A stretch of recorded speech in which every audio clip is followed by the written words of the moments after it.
You talk to your dog before you talk to anyone else in the morning. You narrate your day to them. You feel guilty leaving. And sometimes, if you're honest, you think they're the only one who actually gets you. This isn't loneliness. Or maybe it is. But it's something else too. There's a specific kind of person who builds their entire emotional world around their dog. Not because they couldn't find human connection, but because somewhere along the way, human connection started to cost too much. And that's not broken. That's a nervous system doing exactly what it was designed to do. Dogs don't shift the energy in a room when you walk in. They don't go quiet when you say the wrong thing. They don't need you to be performing wellness or progress or okayness. They just come to you. Tail moving, warm, constant. For someone whose early experiences with love came attached to conditions, love that could be withdrawn, love that required management, love that confused and hurt a dog becomes something revolutionary. Safety without strategy. Psychologists call this secure attachment. It's what every child needs and what many adults quietly spend their whole lives searching for. When a dog gives it to you freely, the nervous system doesn't forget. Here's the part nobody tells you about people who bond deeply with animals.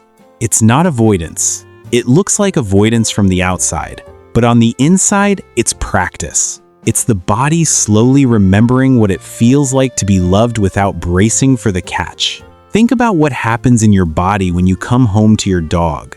The chest loosens, the jaw unclenches. The part of your brain that spent all day scanning for threats goes quiet. That's not sentimentality. That's your parasympathetic nervous system switching on.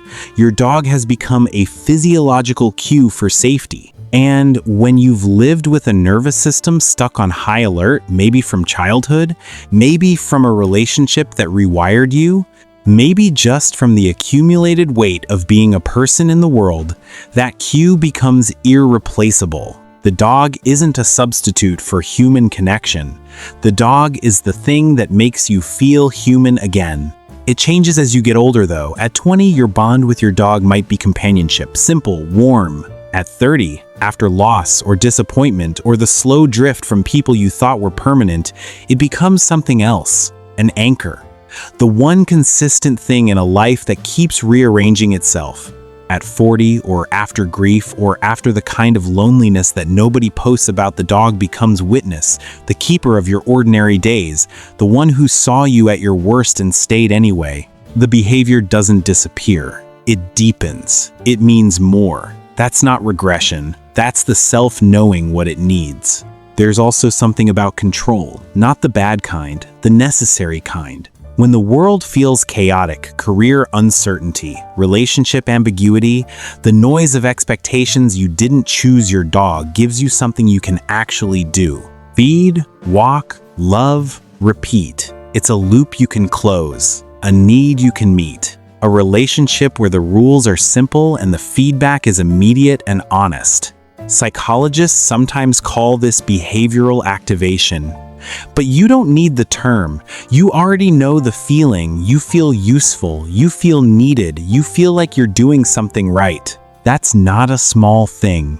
For a lot of people, it's the only thing in a day that feels that clear. The world has a way of making you feel like this bond is excessive. Too much. A little sad. A sign that something is missing. But what if it's actually a sign of how deeply you're capable of loving? What if the same sensitivity that makes human connection feel overwhelming, the same attunement, the same need for genuine safety is exactly what makes you a person your dog would follow anywhere? If your dog is your anchor, your morning voice, your reason to come home that's not something to explain away or quietly feel ashamed of, it's evidence of something intact in you, something that still knows how to need, how to receive, how to let something matter. The world is loud and conditional and exhausting. And somewhere in your home there is one living thing who does not care about any of that. Who just waits for you? Who has always just been glad you're there? That's not a small life. That's a life with something real in it. And real is the rarest thing there is. Be honest? Is your dog the only one who understands you?